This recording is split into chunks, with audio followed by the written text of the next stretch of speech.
there's so much concrescence of time and compression of historical development going on in the world right now that you can hardly pick up a journal in your favorite field without seeing that all paradigms are being challenged. And this is happening regardless of, the area you're working in. It may be the design of solid-state circuitry, it may be quantum mechanics or cosmology or information theory. There are simultaneously now going on so many breakthroughs in the investigation of nature and mathematics that one of the themes of these discussions will be how unpredictable the consequences are of all this knowledge flowing together. No one is planning how these various technologies, insights, and tools are going to fit together. And in a way, it creates opportunity, because there is so much chaos, because very small forces can exert major changes. I'm sure you all know the cliche about the butterfly whose wing beat starts the hurricane. I got a fax the day before I came down here saying that Interpol had put out an all-points bulletin for that very butterfly and was attempting to corner it and halt the hurricane season. So they do take this stuff seriously. So I would just to review some recent developments that may or may not be related to each other, but they are certainly related in the sense that they are all occurring right now.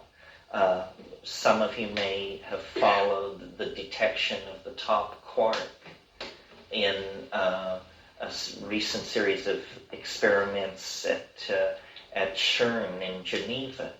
Well, this essentially ends an entire program of nuclear and particle physics that's been carried on since the 20s. Now the quark model of matter is essentially complete in its more modest formulation. All the predicted particles have been detected. There is good agreement between theory and theoretical formulation, and this represents the culmination of an effort to come to grips with matter that's been underway since the Greeks. And it essentially, in 1994, the general sense is that it's now pretty well nailed down. This is astonishing and ends a whole intellectual effort that, as I say, began with the Greeks, gained momentum with Newton, gained incredible intellectual focus throughout the 20th century, and is now completed.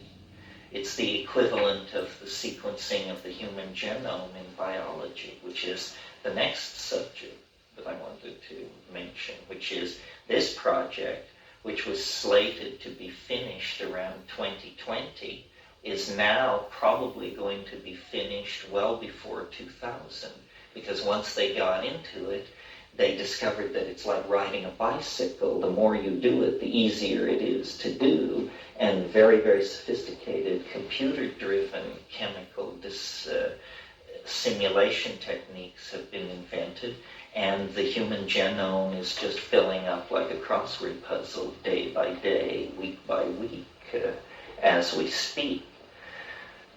Could you explain what that is? I don't know what that is. Oh, well, every organism in nature is specified by a unique sequence of chemical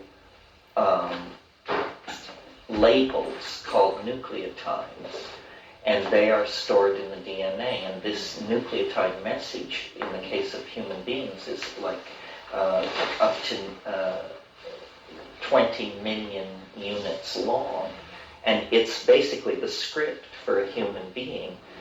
Now, whether you get you or me depends on whether the switches are set in up and down positions, but all human beings have the same gene sequence, it's called.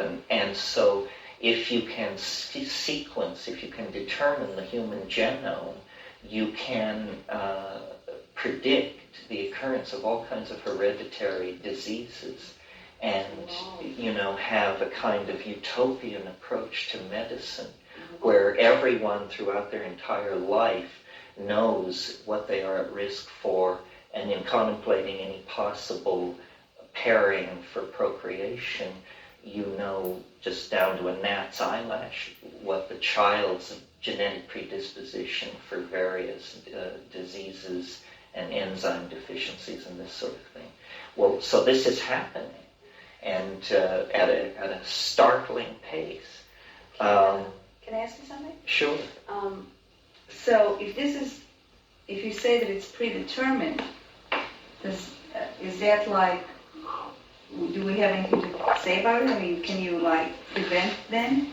Oh yeah, you can definitely prevent, because you see, if you can locate where on the genome the defective gene If I is. just go to genome, Genome. N-E, okay. If you can locate where in the genome the problem is for any genetic defect, then you can design a repair gene that can go in there and actually just scissor the bad piece out and put the good piece in. And this is not science fiction. This is being done in the laboratory now, and it's happening. The main point of what I'm talking about tonight is all these crazy, far-out Flash Gordon things are well advanced, and yet, and the other point, highly ignorant of each other, so that the cross-fertilization process that is really going to make all this come into a kind of new paradigmatic order hasn't yet been revealed.